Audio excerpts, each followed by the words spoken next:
Across the northwestern province of Xinjiang, an estimated 1 million Chinese Muslims have vanished into a vast network of detention centers for what China calls re-education. Lessons in laws and loyalty to the state, how Beijing claims it will prevent extremism in a region it considers vulnerable. Only recently did China admit the camps even existed, the hallmark of an advanced police state in Xinjiang that targets Uyghur Muslims. China has branded the camps centers for vocational training and places to weed out extremism. But former detainees have reported being forced to sing the anthems of the Chinese Communist Party and disavow Islam and their beliefs. Those who've complained about the indoctrination are tortured through waterboarding, starvation, and electric shocks. We do not know exactly how many people are being detained at these camps. International organizations estimate that the number exceeds 1 million. There are no verdicts and no sentences. Release is entirely at the whim of the camp administration. Satellite imagery shows a changed landscape. In one area emptied 2 years ago, a facility covering 5.6 million square feet. Those who avoid alcohol, don't smoke, wear hijab, and greet each other by saying Assalamu alaikum, meaning peace be upon you, are categorized as extremist. Since the summer and fall of 2017, Xinjiang has been building increasingly large compounds, which they call educational transformation training centers. These are really re-education camps, and they're large compounds, sometimes holding thousands of people.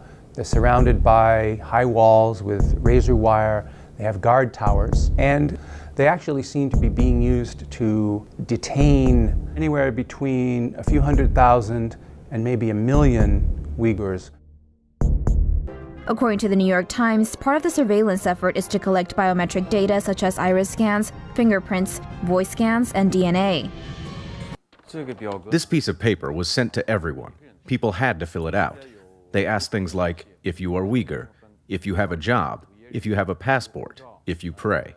All these answers were turned into a scoring system. They would categorize people into safe, regular, and unsafe people. According to China's official propaganda agency Xinhua, nearly 36 million people in Xinjiang took part in the program called Physicals for All from 2016 to 2017. And the scale of the dragnet worries Uyghurs abroad, who say relatives can disappear just for having a beard or WhatsApp messaging on a phone. They want to erase Muslims, says this Uyghur woman in hiding. According to the New York Times, human rights groups and Uyghur activists say a comprehensive DNA database could be used to chase down Uyghurs who resist conforming to the campaign. To improve their DNA tracking and testing capabilities, China's police purchased genetic sequencing equipment from Massachusetts biotechnology firm Thermo Fisher Scientific. Chinese authorities also used genetic material from people around the world that was provided by prominent Yale University geneticist Kenneth Kidd to compare to Uyghur DNA. According to the New York Times, on Wednesday, Thermo Fisher said it would no longer sell its equipment in Xinjiang. According to Dr. Kidd, he was unaware how his material and expertise were being used.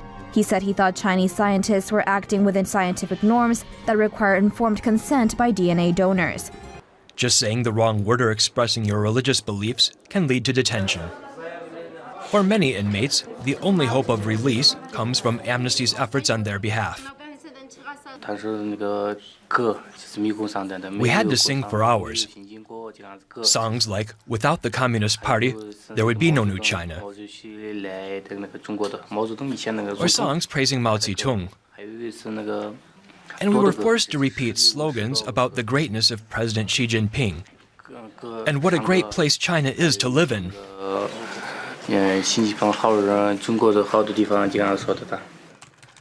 Samarhan is an ethnic Kazakh.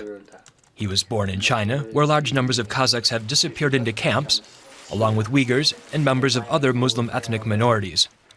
The official justification, combating religious extremism. Right now, the Chinese Communist Party have a major foreign policy initiative known as the Belt and Road Initiative. And Xinjiang is right at the hub of that infrastructural development plan. So they're concerned that if Xinjiang is not stable, this could undermine their entire foreign policy initiative. The second time I was detained, I was taken to a special room and placed in a high chair. Bands held my arms and the legs in place. and tightened when they pressed a button. The guards put a helmet on my shaved head. Each time I was electrocuted, my whole body would shake violently, and I could feel the pain in my veins. So as we speak, more than 10% of the Uyghur population have been locked up in modern-day concentration camps. Uyghur religion has been perceived as mental illness. That had to be corrected. Rights groups say the mass internment evokes the Cultural Revolution, but Beijing maintains that it's humane, justified, and legal. I thought I would rather die than go through this torture. I begged them to kill me. Similar type of atrocities, cultural genocide took place throughout history, whether it be Rwanda, Kosovo, or Nazi Germany. The Uyghurs are one of the 56 nationalities of the People's Republic of China today. They're mainly Muslim, they speak a Turkic language, and they live in Xinjiang, which is the far northwestern part of China. So since it took over the Xinjiang region in 1949, the Chinese government has always been concerned about separatism among the Uyghurs.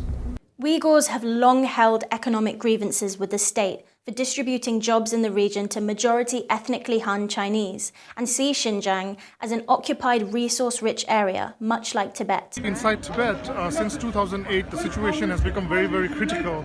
Over 150 Tibetans have set themselves on fire, self-immolated, asking for freedom of religion, freedom of speech inside Tibet. Thousands of monks, they have been displaced from the monasteries because of the Chinese government's policies. Tibetans are heavily scrutinized, even inside their own country. There's no freedom of movement, there's no freedom to get together. So the situation is very, very critical, and therefore we are here today to raise awareness and give a voice to our brothers and sisters inside Tibet, and as well as show our solidarity to our East Turkestan brothers here today. It's all about brainwashing them for them to accept that you are Chinese.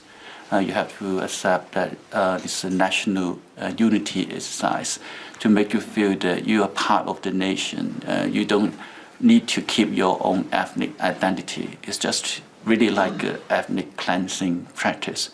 They would spend hours on end chanting in their crowded cells, "There is no such thing as religion," or "All hail the Chinese state," or "All hail Chinese President Xi Jinping." And if the detainees disobey, or if there's any type of resistance, there is torture being used. Nails are being pulled out, teeth are being pulled out. They're using snakes to interrogate. People are being beaten until they're dead. They're being sterilized, a method used in genocide. They're forced to sit on what's called a tiger chair, where they're clamped down on this chair for hours on end, oftentimes in solitary confinement. Karat Samarkand says he was confined for nearly 4 months.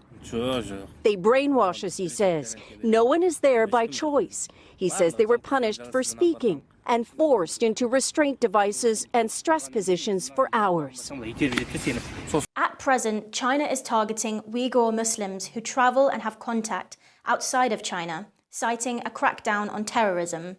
But many of the victims have gone missing and are believed to have died in these internment camps. It's important to remember that this isn't about extremism. It's about population control and a paranoid state resorting to ethnic cleansing to quash dissent and consolidate power. News from across the border has become rare. For Muslims in China, any contact with their relatives is simply too dangerous. Before we ate breakfast, which was water with very little rice, we had to sing songs hailing the Communist Party. We had to repeat in Chinese, in quote, "Long live Xi Jinping," and in quote, "Lenience for those who repent and a punishment for those who resist." Anyone who could not memorize a book of slogans and rules within 14 days would be denied food or beaten. Omir Bekali says he is a survivor of a so-called Uyghur re-education camp before he fled to Turkey last year. He said the sole purpose of the camp was to strip him of his religious identity, and his only crime was being Muslim. Having a beard is enough. Going to Friday prayers is enough. Reciting the funeral prayer is enough. Saying Salaam alaikum is enough. Everything can be a pretext. So why isn't the international community doing anything? Well, Whilst Ofcom, the UK's broadcasting watchdog, allows China to open its state broadcasting offices in London, China is buying the silence of multiple nation-states through the Belt and Road Initiative, the world's largest infrastructure project that'll span across 3 continents and leave dozens of countries in debt to China for the investment. Muslim countries, by and large, have remained silent about the Chinese regime's treatment of Muslims. Does that have anything to do with the billions of dollars China is investing in these countries? China has the right to carry out anti-terrorism and de-extremization work for its national security. These are the words of Saudi Arabia's Crown Prince and the future custodian of the 2 holy mosques, Mohammed bin Salman, in response to China's repression of the Uyghurs. China and Egypt have signed investment and aid deals worth billions during a visit to Cairo by President Xi Jinping. Take Pakistan, China's closest ally in the Muslim world. Following a $46 billion pledge from the Chinese, Prime Minister Imran Khan said he didn't know anything about the Uyghur situation. What's your stance on China's treatment of Uyghur Muslims? Frankly, I don't know much about that. Also, China's leader Xi Jinping told MBS that the 2 countries must strengthen international cooperation on de-radicalization to, quote, prevent the infiltration and spread of extremist thinking. The Muslim world is probably going through its worst phase right now. But you won't speak out against what's happening in China? If I had enough knowledge, I would speak about it. It is not so much in the papers. But there's Pakistani men that have gone to protest about their wives being detained. I haven't heard about that. Thank you. As usual, the prospect of foreign capital trumps human rights. So quick fact check, this anti-terrorism, anti-extremization work includes 1 out of 10 million Uyghur Muslims detained in East Turkestan in what is being dubbed re-education centers, more comparable to concentration camps. The Uyghurs are reportedly forced to go through psychological indoctrination, including the study of communism, giving thanks to Chinese President Xi Jinping, learning Mandarin Chinese, and renouncing their faith. Reports also indicate that there is widespread use of torture in the camps, including methods such as waterboarding.